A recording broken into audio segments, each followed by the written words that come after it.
right, it's Dave and Glenn, daveandglennshow.com. Let's welcome to the show a longtime friend. He's been on our other radio show at WRCN many, many times. The voice of the New York Yankees from CBS 880, Mr. John Sterling. How you doing, buddy? Hello. How are you? Hey, John. Yeah, hi.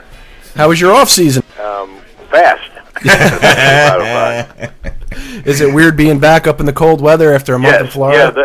Yeah, this past month, the best weather that Florida will ever have. I mean, they'll never have it. They can't exceed it. And it went so fast that the other night I thought to myself, was that a dream? Was that out of Newhart or Dallas or something? Really, I actually thought that. What is it? I mean, you're so busy during baseball season, even spring training. What do you like to do in the very short off season to just relax? I go to my kids' games. Oh, very cool. I have 4 kids, and they play a lot of games. So, games and birthdays and weekends and that kind of thing. And it went really fast. All right, let's talk a little bit about the Yankees. I know you have the welcome home dinner tonight, and you got to get going. What time is that later? I am getting going at about right after I get off the air with you. Okay. But that's this evening. Okay. So that's a big event.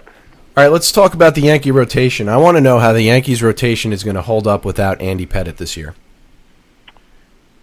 Well, I'd be glad to answer all these things, but I just want you to know, I just wrote a commentary about predictions. You know that Cleveland, 44 games under 500, and terrible, defeated Miami, who was going for first place in the conference last night. Right.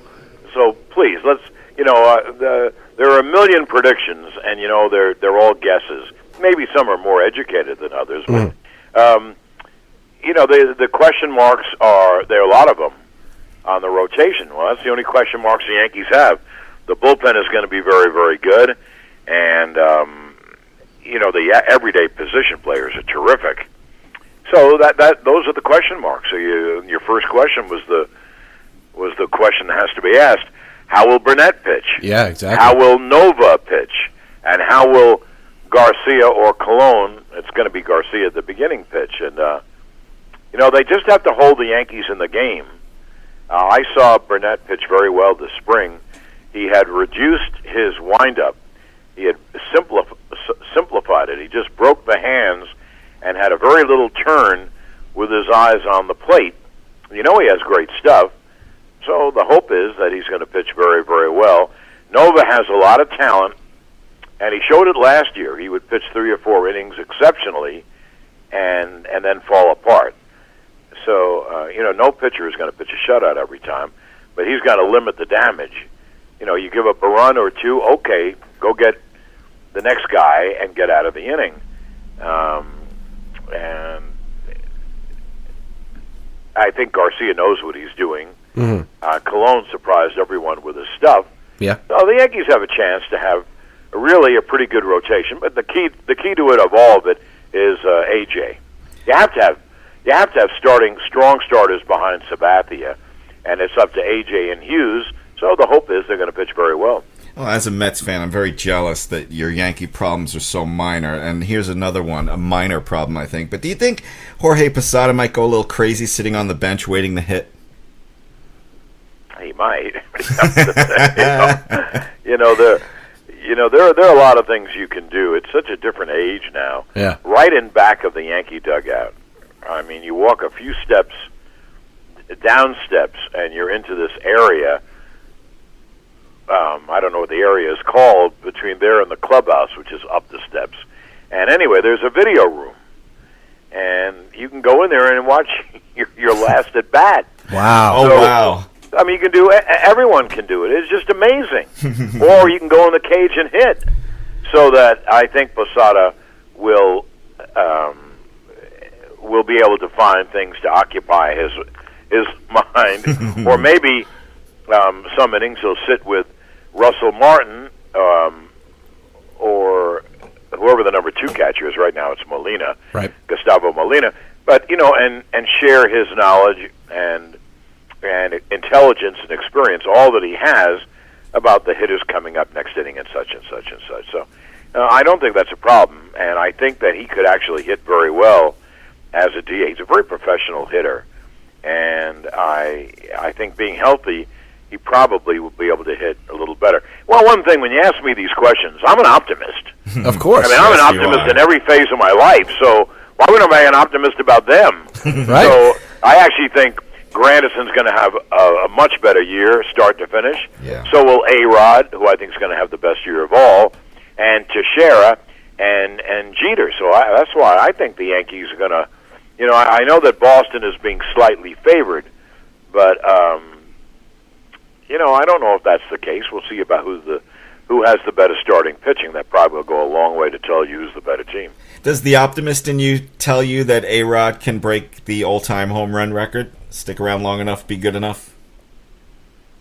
Yeah, if he's in this kind of shape. You when you look at him, you see he's slimmer, and now that the hip is 100%, he is moving much better, especially, to the glove side in that hole to his left. You could see that, even I could see that with the naked eye in spring training. Mm-hmm. So, and then he had a great spring. I know you can't believe any numbers, but, his numbers are so phenomenal. His numbers you could believe. Yeah. So I think Alex will have a heck of a year. It's Dave and Glenn. We're talking to the voice of the New York Yankees, John Sterling. Thank you so much for coming on. I'm going to go back to Posada for a second because I'm a huge Jorge fan. Why are the Yankees so against him catching this year? Why can't he catch a handful of games, 20 games or something? I'm not sure. I guess they feel that they can maximize his abilities if he doesn't. I think it's great, though, having a third catcher. I agree. So that, for example, you have a game here where Martin gets nicked up or whatever, because he runs okay. You really don't have to pinch run for Russell Martin.